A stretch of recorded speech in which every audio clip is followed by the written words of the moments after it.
Wah enak ya kalau bersenandung malam-malam begini. Masih barengan Pak De Suryo Koco dan Rino Purba di sini di malam harinya di ngobrol malam-malam seputar politik. Nah tadi kita sedang membahas etika berpolitik ya Pak De ya. Terus juga ini ada satu hal yang menarik Pak De. Aku tuh cuma pengen tanya ya kan tadi kita sudah sedikit membahas culture kita sebagai budaya timur terhadap sistem debat kemarin itu kalau bisa dibilang agak kurang pas ya Pak De ya? Ya nggak sih? Ya kalau aku sih dari awal menyampaikan bahwa debat itu bukan karakter kita. Oke. Jadi ketika kemudian, tapi kan mereka yang punya kekuasaan atau yang punya hak untuk mengatur itu kan boleh-boleh aja membuat aturan-aturan itu kan. Artinya apa memang harus ada debat sih secara konstitusional? Apa memang secara aturan memang harus ada debat? Tapi aku nanya Pak De, di zaman baheula sistem debat ini ada nggak sih sebelum? Nggak ada. Oh nggak ada ya? Nggak ada dong. Yang ada adalah kampanye bahwa masing-masing kontestan kalau kita bicara ini ya bicara di sebelum reformasi nih masing-masing kampanye, partai ini mengkampanyekan apa menjanjikan apa, sudah pernah melakukan apa dan seterusnya, partai yang satu mengatakan menyampaikan itu dan seterusnya, kan kira-kira seperti itu. Jadi saya coba tarik ke era sebelum reformasi, ketika kita punya 3 partai gitu kan, itu kan identitasnya kan lebih pada apa ya, yang disampaikan ya memang dari dulu sampai mungkin sekarang masih terbawa, walaupun sebenarnya eranya udah nggak bisa seperti itu. Dulu itu kan nomor 1 partai P3 itu kan gambarnya Ka'bah. Ya, warna hijau aku ingat. Itu kan paling gampang kan bahwa tiap hari ketika kamu sholat menghadap kemana? Ke Ka'bah. Ya udah coblos Ka'bah kan udah selesai. Sesimpel itu aja gitu kan.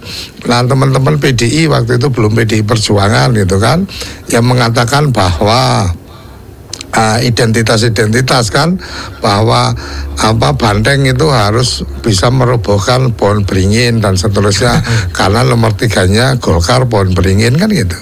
Nah itu kan era dulu ya Pak De ya? Era dulu banget gitu loh. Teman-teman PDI itu kalau kampanye dulu sambil keliling itu kan selalu meneriakkan ojo manut lurai. Artinya apa Pak De? Jangan ikut arahan kepala desa, karena kepala desa kan cenderungnya Golkar waktu itu. Oh gitu. Jadi diminta untuk tidak ikut katanya Pak Lurah, tidak ikut katanya Pak Lurah. Artinya kan posisi oposisi sudah ada di zaman itu dengan caranya. Nah ketika sekarang dengan kita sudah banyak partai dengan media-media yang seperti sekarang, ini kan mungkin akan jadi berubah. Dulu mungkin salah satu menunjukkan kekuatan itu dengan mengumpulkan orang, masa ya lebih masa ya. Kemudian iring-iringan pakai motor brong, wang gitu kan, dan seterusnya. Pertanyaannya apa hari ini masih harus dengan cara seperti itu? Ketika sosial media sudah seperti ini, kenapa tidak kemudian menggunakan media-media itu? Kenapa tidak menggunakan media-media TikTok umpamanya? Oke, yuk ngobrol sama caleg. Teman-teman yang ada di dapil ini, saya siap untuk mendengar atau kita mendiskusikan, bukan memperdebatkan tapi mendiskusikan. Ada masalah apa nih? Kebetulan saya sedang lagi nyalek di Jawa Tengah umpamanya, di Kabupaten Temanggung umpamanya. Maka saya memberikan ruang teman-teman di Temanggung, ayo ngobrol langsung. Kalau di tempat saya mungkin tempatnya nggak memungkinkan dan seterusnya, saya kerja di Jakarta, ya udah online aja. Silakan, ayo kita diskusi dan seterusnya. Temanggung butuh apa yang harus diselesaikan. Kalau saya jadi anggota DPR RI, apa yang harus saya perjuangkan dan seterusnya. Itu kan bagian dari dialog interaktif yang bisa dilakukan.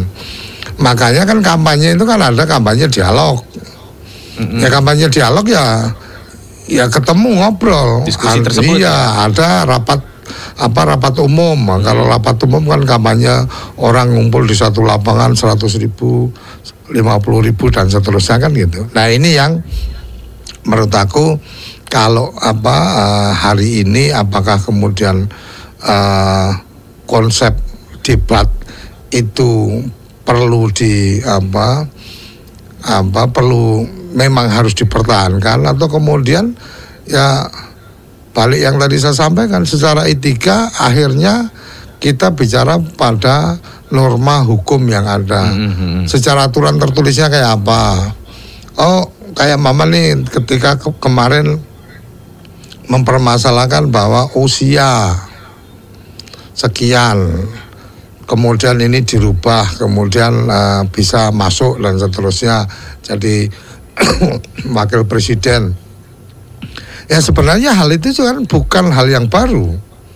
Karena dulu waktu Bu Megawati juga syarat menjadi calon presiden adalah sarjana, kemudian dirubah jadi SMA, MK. Pada saat itu ya? Iya. Artinya ya memang kemudian panglima terdepannya adalah hukum. Nah sekarang tinggal bagaimana yang punya kekuasaan hukum ini yang kemudian perlu punya punya rasa lah, punya nilai rasa kewajaran dan seterusnya. Kalau yang saya tahu di beberapa perbincangan saya dengan teman-teman, ya kalau di luar negeri itu kan membuat aturan tidak boleh diberlakukan pada saat itu juga, tapi diberlakukan untuk yang ke depan. Artinya apa? Untuk nextnya Pak De ya? Iya, artinya Mama nih kepala desa Mama atau presiden itu boleh 3 periode. Ya ketika diputuskan sekarang bukan untuk pilihan presiden yang sekarang, tapi pilihan presiden yang akan datang, kan kira-kira seperti itu. Nah ini yang kita agak kredit lah menurut saya ya, ketika bicara tentang etikanya, ketika bicara tentang bagaimana seharusnya ya kalau ngomong seharusnya selayaknya ya memang ruang debat itu dibuka, ya kita harus menanggalkan semua bicara tentang norma-norma kewajaran. Kan ngeledek, membuat pertanyaan mungkin dianggap jebakan, tapi kan memang secara aturannya tidak ada ketentuan khususnya. Yang boleh dipertanyakan apa? Kalau yang boleh dipertanyakan adalah yang disampaikan, itu lain lagi. Beda cerita tuh ya. Iya kan, ketika kamu menyampaikan menyampaikan visi misi, maka yang boleh ditanyakan adalah tentang apa yang disampaikan.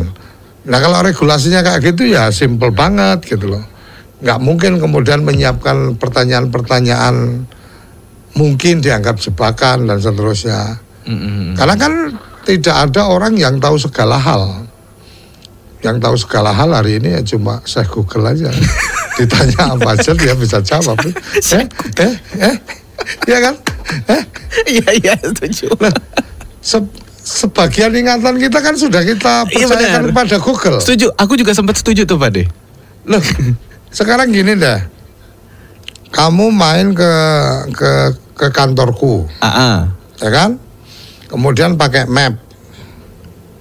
Maka sebagian ingatan kamu udah kamu taruh aja di Google Map. Ya. Pas kemudian janjian, kamu nyari nih WA-nya waktu itu taggingnya di mana nih, mapnya di mana. Kamu nggak kemudian berusaha mengingat-ingat besok lagi kalau ke kantornya Pak D berarti lewat sini. Enggak ada. Kita udah nggak mengingat itu lagi. Otak kita sudah sangat berharga untuk mengingat hal yang nggak penting.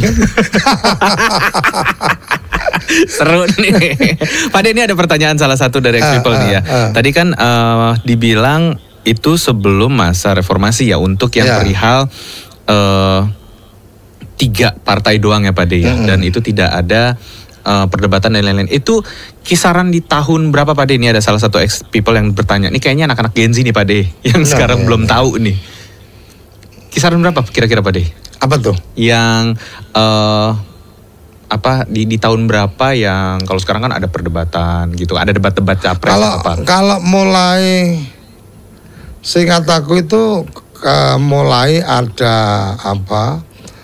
ada pilihan presiden secara langsung ya. Kan kalau reformasi waktu itu kemudian ada partai-partai semakin banyak. Ya kan, pemilu yang pertama tuh partai-partai semakin banyak. Kemudian partai-partai itu mengusung calon. Dulu itu kan pilihan presiden itu kan setelah pemilihan legislatif. Pemilihan presiden setelah legislatif, ya. Ya, sekarang kan legislatif sama presiden jadi satu. Berbarengan ya. Ya. Ini aja kan sebenarnya sudah menghilangkan hak ketika yang ikut kontestasi pemilu hari ini itu kan nggak bisa mencalonkan presiden. Oh iya ya. Dengan persentase yang dia peroleh. Iya. Kan yang berarti yang punya hak untuk mencalonkan kan yang kemarin memperoleh, yang kemarin ikut dan mendapatkan suara. Yang sekarang ikut mendapatkan suara kan tidak punya hak untuk ikut dihitung mengusung. Walaupun secara teorinya kemudian dapat berapa suara dan seterusnya, itu kan bagian dari triki ya. Namanya politik itu kan politik, banyak triknya kan gitu. Masing-masing punya cara untuk melakukan siasat kan gitu. Jadi bagaimana bersiasat. Nah ini yang balik lagi ke tadi tentang kapan itu mulai ya. Seingat saya ya pasca reformasi ketika kemudian ada pilihan presiden secara langsung, ya forum itu sudah ada. Oh jadi memang ada forumnya. Iya. Jadi pasca reformasi, karena memang beberapa kan menganggap bahwa pasca reformasi ini kemudian demokrasi kita liberal kan itu. Artinya demokrasi yang sangat bebas gitu kan. Karena kan gimana nggak liberal nih? Kamu yang mungkin punya banyak pengikut gitu kan di sosial media, dengan aku yang nggak punya banyak pengikut, suara kita kan diakui sama. Betul. Cuma satu, ya kan? Mungkin guru kita yang punya yayasan, punya sekolah dan seterusnya, yang sekian banyak orang merasakan dapat manfaat, atau orang-orang yang berkemampuan sehingga membuat lembaga amal dan seterusnya, itu kan tetap hak pilihnya cuma satu. Memilih presiden ya cuma suara beliau, suara kita ya sama. Ya maaf kata, suara orang yang tidak punya pekerjaan, ya kan, yang cuma nongkrong aja terus ngompasin orang, ya kan, yang tiap kali nongkrong di situ dia kutip uang dan seterusnya, ya suaranya dihargai sama. Oh gitu ya. Lo kan one man one vote. Iya, one man one vote. Satu orang satu suara. Seorang rektor itu dihitung satu suara. Satu suara. Seorang mahasiswa satu suara.